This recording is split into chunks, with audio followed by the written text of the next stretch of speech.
public there in Port Farm, and Alaron, of course, Ibrahim Karanja giving us a view inside the house of Raila Odinga, Port Farm, it's called. Now, public viewing of the late Raila Odinga's body began at the Moi International Sports Center, Kasarani, 5 hours behind schedule, following an overwhelming turnout that forced the National Funeral Committee to change the venue from the parliamentary buildings.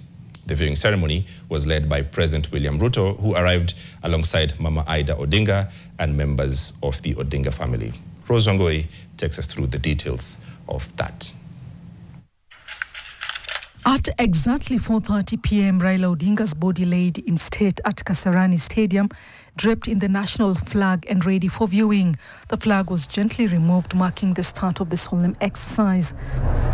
Before the public viewing, the late lady's body was prepared inside the VIP lounge holding room at the stadium. Embalming experts from Lee Funeral Home and pathologists were present during the exercise. And strengthen us to work together in After the preparations, prayers were held with family members and national leaders surrounding the body in solemn reflection. The former Prime Minister's body lying in a satin-lined coffin, draped with an orange satin scarf symbolizing the honor accorded to him as a national statesman and the leader of the ODM party. Following the official protocol, viewing began with a word from the Kenya Defence Forces chaplains before President William Ruto led the delegation in viewing the body. The president was followed by the Odinga family led by Mama Ida Odinga, then Winnie Odinga, Raila Jr. and Rosemary Odinga. Former President Uhuru Kenyatta was among the dignitaries who paid their respects. Kenyatta muttered a prayer and bowed before the open coffin. Deputy President Kithure Kindiki and Prime Cabinet Minister Musalia Mudavadi also viewed the body, each taking a moment in silent reflection.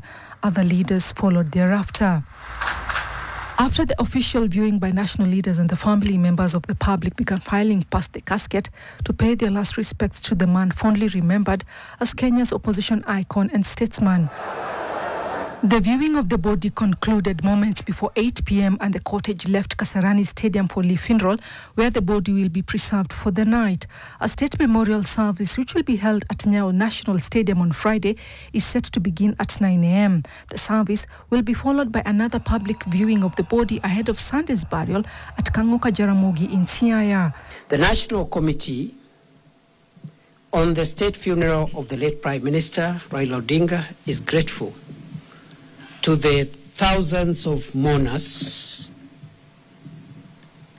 who continue to mourn him in dignity, and requests for calm and order as the mourning period gets into the second day tomorrow. The funeral service is expected to be attended by foreign heads of state and other dignitaries. Rose Wangoi, NTV.